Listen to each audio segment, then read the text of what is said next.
Les listes donc de Bootstrap, on va voir quelques classes qui vont nous servir à mettre en forme les listes et à les utiliser dans certains cas de figure un petit peu, on va dire, comme des menus qui peuvent être très utiles sur les sites web. Alors on a plusieurs classes, la classe liste groupe qui va être le conteneur de notre liste. Alors évidemment on va utiliser pour ça liste à puce ou liste numérotée, ce que vous voulez, et la classe liste groupe item pour chacun des éléments de la liste. À partir de ces deux classes, on a des options, notamment sur le conteneur. Une classe liste groupe flèche qui, mise sur le conteneur de la liste, va retirer donc les bordures, sauf les bordures de séparation qu'on a en bas et au-dessus de chacun des éléments de la liste. Et puis pour les éléments de la liste, on va réutiliser donc la classe active pour rendre un élément actif, par exemple, quand on l'utilise pour faire des sous-menus, savoir sur quelle page on est, le disable qui va permettre de désactiver un élément de la liste, et puis la classe list group item action qui va pour un élément de la liste placer un petit effet donc de rollover. Alors on va reprendre l'exemple précédent où on avait une liste de films sous cette forme-là, et puis ici on a émis un petit texte sur lequel on va placer notre liste et regarder l'utilisation de ces différentes classes. On va donc reprendre l'exemple précédent. Donc je vous ai fait un fichier de départ que vous pouvez reprendre, et puis ici vous aurez le résultat final. Donc on va reprendre ce pavé dans lequel on va mettre notre liste. Alors si je reviens sur le source, c'est dans cette partie-là, donc je vais enlever le texte. Voilà. Et puis donc je vais mettre une liste de type UL. Hop là. Avec ces éléments edit. Donc où je vais mettre par exemple des catégories. Et puis, alors je vais en mettre plusieurs. Je vais mettre la première. Je vais en mettre 5 par exemple. 2, 3, 4, 5. Donc voilà. 4 et 5. Je sauvegarde et puis je vais déjà regarder ce que ça donne. Donc ça donnera pas grand chose, ça donne simplement une liste à puces. Et puis je vais les habiller donc avec la classe list group sur le conteneur et list group item sur chacun des éléments. Donc ici je vais mettre ma classe donc list group,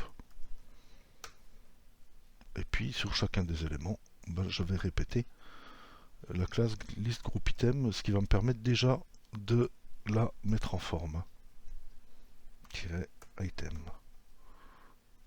Voilà.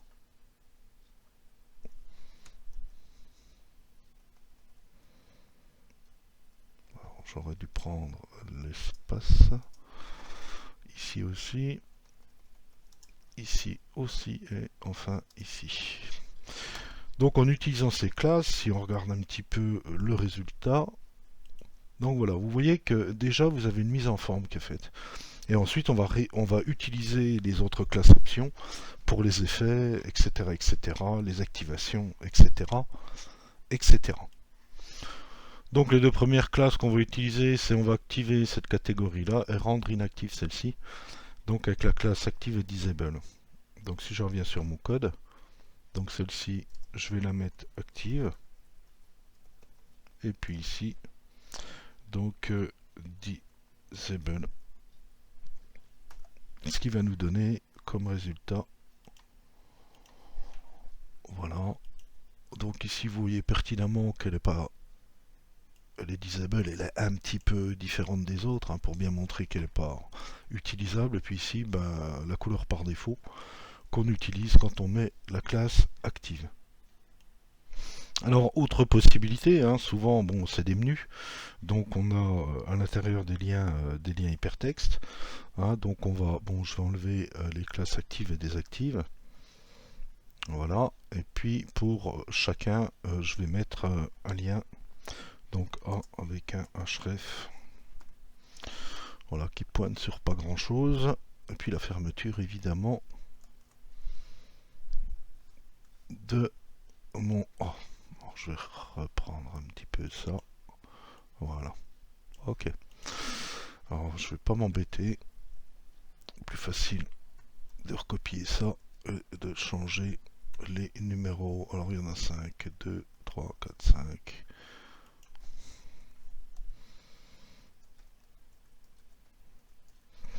Alors déjà en mettant les liens, bon évidemment hein, on voit déjà l'effet de lien que vous positionne Bootstrap. Alors c'est pas tant cette classe-là, enfin cette classe par défaut qui m'intéresse, enfin cette façon de faire par défaut, c'est surtout pour utiliser la classe list group item action pour mettre en fait un effet de rollover, hein, puisque souvent on utilise ce type de liste pour pouvoir faire des menus de ce type-là. Donc je vais utiliser donc la classe list group en essayant de ne pas faire d'erreur item-action pour mettre cette fameuse petite action, en liste déjà c'est sans E, cette petite action de rollover sur chacun des items pour pas avoir les liens hypertexte par défaut. Alors je vais la répéter sur tous les éléments. Voilà. Ici aussi, j'aurais pu recopier comme tout à l'heure, mais bon. Ici aussi. Et ici aussi. Alors, le fait d'utiliser cette classe-là, ça permet de faire ce petit effet. C'est-à-dire, vous voyez, on le voit peut-être pas très bien sur la vidéo, mais il vous fait un fond en gris clair hein, pour cet effet de rollover, pour montrer effectivement qu'il y a une interactivité sur chacun des éléments.